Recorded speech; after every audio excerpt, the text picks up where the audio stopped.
Antes da criação do Tribunal da Inquisição, era comum encontrar em outros tipos de tribunais a ideia da defesa que o réu... Hoje é comum, todo mundo tem direito a isso, mas naquela época foi uma novidade? É uma novidade.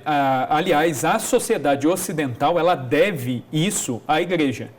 Os processos penais, tal como eles ocorrem hoje em dia com amplo direito de defesa, isso é uma inovação jurídica trazida pela Inquisição.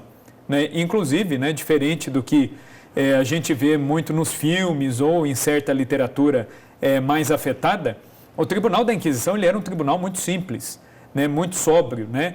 Ele consistia no quê? Em um inquisidor mor, nomeado pelo Papa, em 2 auxiliares diretos dele, um notário, né? E dentro desse tribunal, a maneira de agir também era muito sóbria. Quando esse legado papal chegava a uma diocese ou a uma cidade, né, era pregado o grande sermão, né, o sermão sobre o arrependimento, e iniciava-se a partir desse grande sermão um período de indulgência, que era chamado de Tempo da Graça. Como esses legados papais vinham a essas cidades, essas dioceses, em geral, quem participava desses sermões e se confessava recebia indulgência plenária, inclusive, né, pelos seus pecados, e aí era dado um período de 40 a 60 dias em que qualquer pessoa poderia se apresentar ao tribunal de livre e espontânea vontade. Então, nesses 40 dias não se fazia nenhuma investigação, né? E o tribunal não recebia nenhuma denúncia. Os padres ficavam ali disponíveis para atender confissão, para o trabalho que é próprio do sacerdote, né? Certo. E aí, nesse período, que é o tempo da graça, se alguma pessoa quisesse se denunciar ao tribunal, ela podia. Você vai falar, poxa, mas quem faria isso? É por isso que eu disse no programa anterior, né, que nós não podemos julgar fatos do passado com a nossa mentalidade de hoje. Isso é um erro gravíssimo na história, né? Hoje em dia a gente acha isso absurdo. Quem é que vai se apresentar para se acusar de um erro? Na Idade Média muita gente fazia isso, por uma questão de honra mesmo, né? A ideia de honra que eles tinham. Então a pessoa, ela via ali, inclusive, uma oportunidade que às vezes Deus estava dando a ela. E muita gente se apresentava de livre e espontânea vontade, acusava os seus crimes, o Tribunal da Inquisição, o notário, tomava nota de tudo aquilo, iniciava-se um processo, a pessoa podia apresentar um advogado de defesa dela, o processo ia correr com amplo direito de defesa. Se fosse constatado o erro, o Tribunal Inquisitorial dava uma espécie de súmula para que o réu lesse e tomasse consciência dos seus erros, e aí era dado um tempo para que ele refletisse. Se esse réu, dependendo do crime, fosse considerado uma pessoa de risco para a sociedade, ele era recolhido não numa prisão comum, com réus comuns, ele era recolhido em prisões que poderiam ser dentro de conventos, de mosteiros ou dentro da própria igreja da cidade. Se reservava um espaço onde esse réu ficava ali recolhido, rezando, recebia alimentação, podia conversar com seus advogados, com familiares. Ele ficava ali refletindo, como que em retiro. Depois desse tempo, aí o tribunal chamava de novo o réu e perguntava, e aí, né, diante de tudo isso que nós apresentamos a você, o que você nos diz? Se o réu recusasse e publicamente negasse tudo aquilo que ele cometeu de erros, de pecados, ele recebia uma sanção que na maioria dos casos era apenas canônica. Então, por exemplo, uma coisa que era muito comum, inclusive na Inquisição portuguesa e espanhola, era o uso do San Benito. Né? O que era o San Benito? Né? O San Benito tem esse nome, que é uma contração da palavra saco bento, é o saco abençoado. Né? O que seria isso aí? O condenado ele recebia uma veste de saco, né, feita de algodão cru. Geralmente por cima dessa veste colocava-se uma espécie de babador, escrito condenado, né, querendo dizer que a pessoa ela aceita o erro e quer fazer penitência, né, e aquilo seria tirado depois, ou seja, a pessoa que está no erro, ela está condenada. Mas como ela reconheceu o erro, ela vai tirar de si, mediante uma penitência, esse erro. Então recebia esse avental e colocava-se uma espécie de chapéu, né, parecido com uma mitra, com desenhos, às vezes alusivos ao inferno, aos tormentos eternos do inferno, que são reservados àqueles que não se convertem. E a pessoa, em geral, né, o condenado, ele recebia, às vezes, como penitência, andar com essa veste pela cidade toda durante 10 dias, 20 dias, rezando o rosário, andando descalço, colocando cinza sobre a cabeça, recitando salmos, porque se o pecado é público, a reparação tem que ser pública. Então, é uma pedagogia que a igreja utilizava. Feito isso, essas vestes eram tiradas por essa pessoa e aí era celebrado o auto de fé. O que era o auto de fé? Montava-se um tablado diante da igreja, do feudo ou da cidade, e aí esta pessoa que se arrependeu, né, neste auto de fé, ela não era queimada. No lugar dela fazia-se um boneco com o nome da pessoa e queimava-se o boneco, simulacro da pessoa. Deixa eu entender. Queimava-se o boneco da pessoa na fogueira? Isso. Mas na prática, a igreja condenou alguém a ser queimado nessas fogueiras? E já aproveito aqui a pergunta. E as bruxas? Elas eram queimadas também nessas fogueiras? Então, tudo depende, né? Um pouco do contexto, né? Então, em geral, queimava-se o simulacro da pessoa. Aí podia acontecer, vamos supor, eu vou lá e denuncio um crime que eu cometi, eu me arrependi, eu recebo a penitência, cumpro a penitência, recuso o meu pecado. No dia do auto de fé vai ser queimado um boneco me representando. Por quê? Porque isso tinha um efeito pedagógico.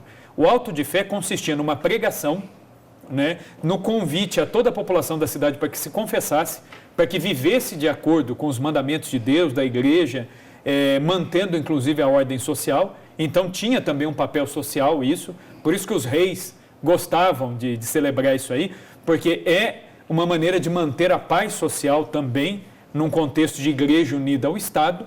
E aí o que acontecia? Suponhamos que eu tenha tido no meu crime um comparsa. Então eu tenho um companheiro, só que o meu companheiro no crime ele já morreu.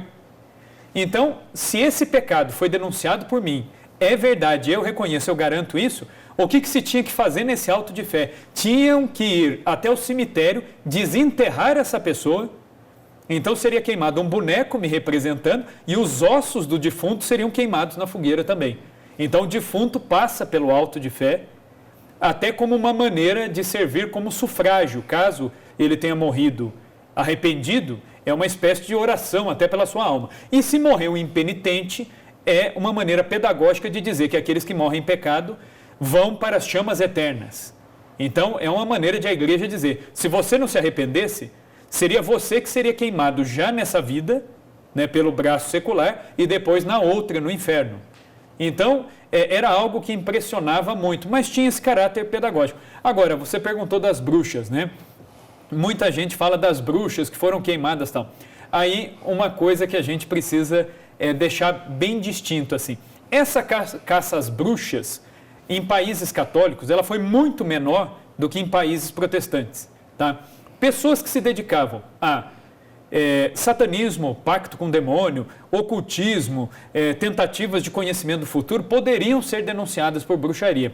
Mas o número de mulheres condenadas por bruxaria em países católicos, ele era muito pequeno. Por quê? Em primeiro lugar, a Inquisição ela foi criada por católicos e para católicos. A Inquisição ela não atinge um judeu, não atinge um muçulmano, não atinge quem não pratica a fé católica. Entendeu? Então, por quê? Porque a maioria das sanções, elas são espirituais. Como que você vai dar uma sanção espiritual para alguém que não faz parte do seu rebanho? Não faz sentido. Embora em livros de história se diga isso, né? Eu estava dando aula esses dias aí para uma turminha de 7º ano.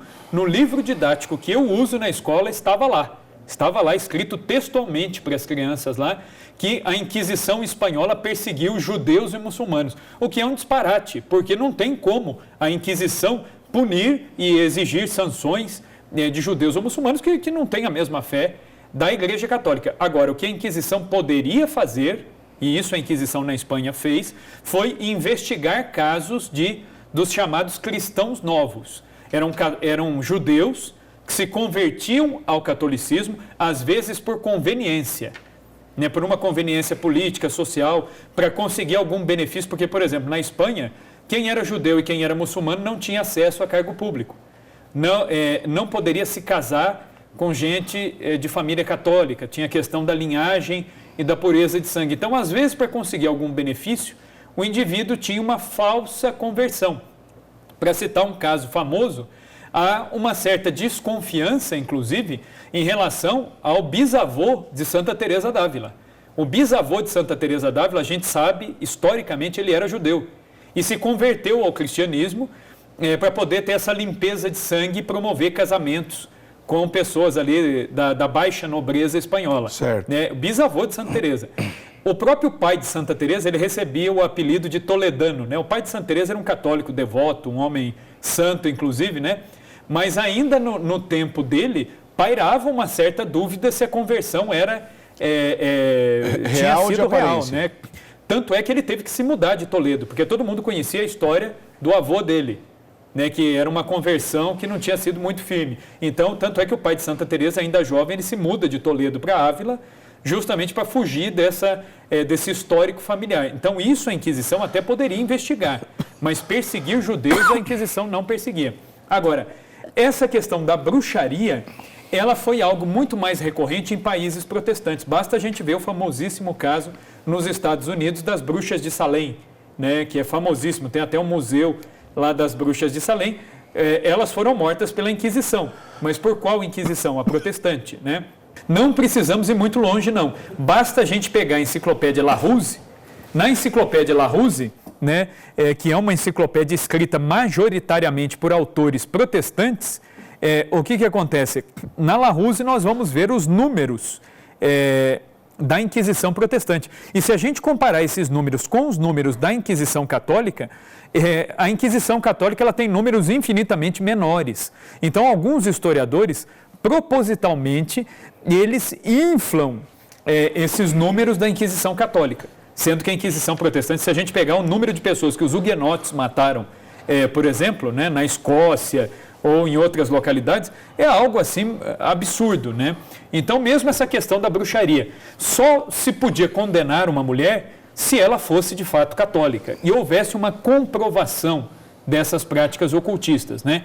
Há alguns casos, mas eles são muito poucos, muito pouco numerosos em vista daquilo que se alardeia por aí, né? Então, duas coisas para a gente encerrar essa questão. A primeira delas, eu entendi que você está dizendo que essa questão tanto das bruxas, pelo fato da Inquisição cuidar de católicos, que é uma coisa um pouco controversa de entender, você está explicando muito bem, e mesmo a questão das fogueiras, apesar de, em muitos casos, queimar o boneco, a representação, etc., na semana passada, eu me lembro, Rafael, que você disse que em cada região ou em cada estado, na maneira de condenar a morte, não era igual, porque tinha a ver com a cultura local também.